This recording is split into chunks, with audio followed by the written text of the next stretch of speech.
ஓம் ஸ்ரீ குருப்யோ நமஹ. ஸ்ரீ மகாபரிவாஜனம் மகாபரிவாஜனம் மகாபரிவாஜனம்.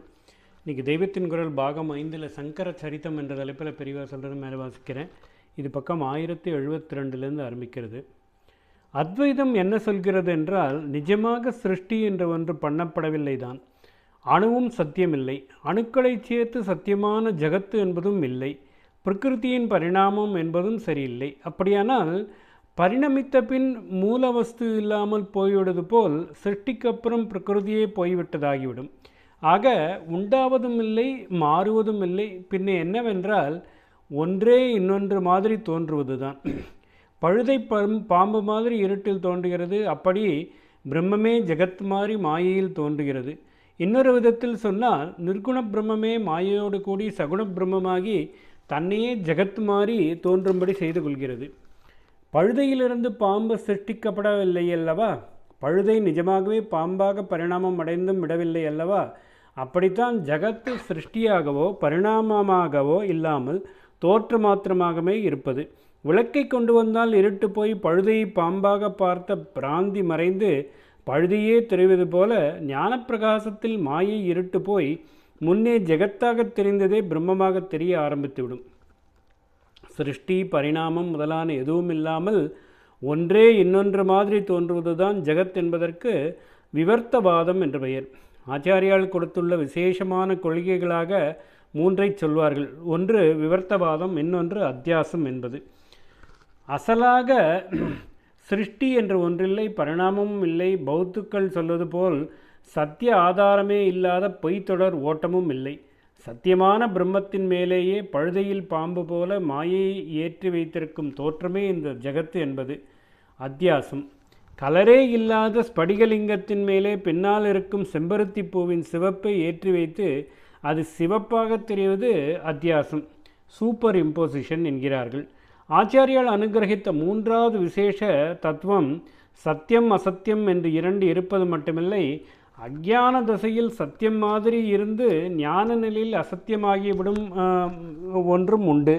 அது பிரதிபாசிகம் என்ற பெயர் என்பதாகும். மற்ற மதங்களுக்கும் அத்வைதத்துக்கும் உள்ள வித்தியாசங்களை சொன்னேன். வித்தியாசம் பார்க்காமல் அவற்றிலிருந்தும் ஆச்சாரியால் அநேகம் எடுத்து கொண்டிருக்கிறார். மீமாம்சகர்களின் கர்மாவிலிருந்து ஆரம்பித்து பௌத்தத்தில் ஜெகத்தை அப்படியே அடித்து போடுவது வரை எல்லாவற்றுக்கும் ஆச்சாரியால் இடம் கொடுத்திருக்கிறார்.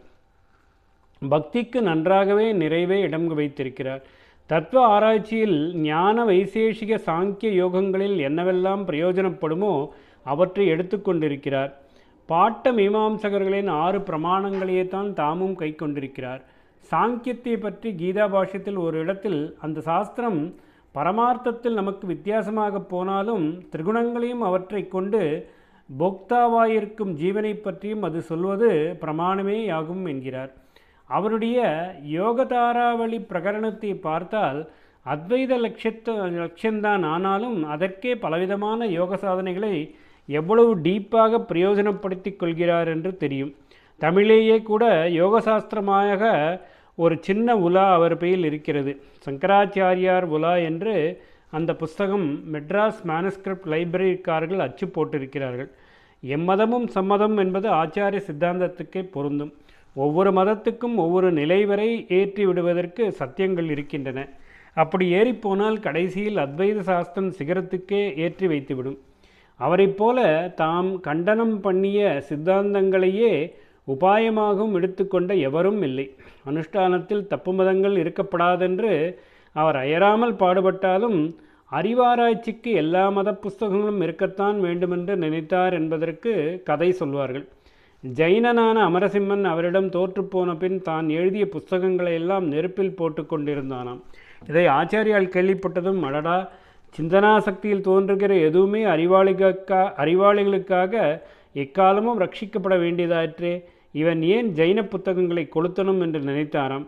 அவனை தடுப்பதற்காக ஓடினாராம். அதற்குள் அவன் ஒரு புஸ்தகம் தவிர பாக்கியெல்லாம் ஸ்வாகாவாக்கிவிட்டானாம். கடைசியாக போட அவன் கையில் ஒரு புஸ்தகம் இருந்ததாம். ஆச்சாரியால் தான் அவன் கையை பிடித்து அதுவும் ஸ்வாகாவாகாமல் ரட்சித்து கொடுத்தாராம். அதுதான் நிகண்டுவான அமரகோசமாம்.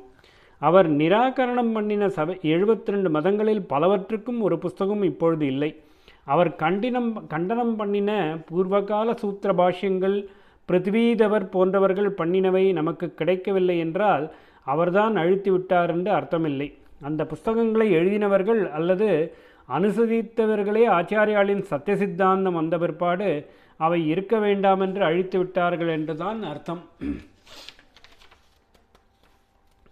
அத்வைதம் மற்ற சித்தாந்திகளுக்கும் இடம் கொடுப்பதால் தான் பரம அத்வைதிகளான வித்யாரண்ய சுவாமிகள், அப்பைய தீட்சிதர், வாசஸ்பதி மிஸ்ரர் போன்றவர்கள் மற்ற சித்தாந்தங்களை குறித்தும் புஸ்தகங்கள் எழுதியிருக்கிறார்கள். ஓம் ஸ்ரீ குருப்யோ நமஹ. ஸ்ரீ மகாபரிவாஜனம் மகாபரிவாஜனம் மகாபரிவாஜனம்.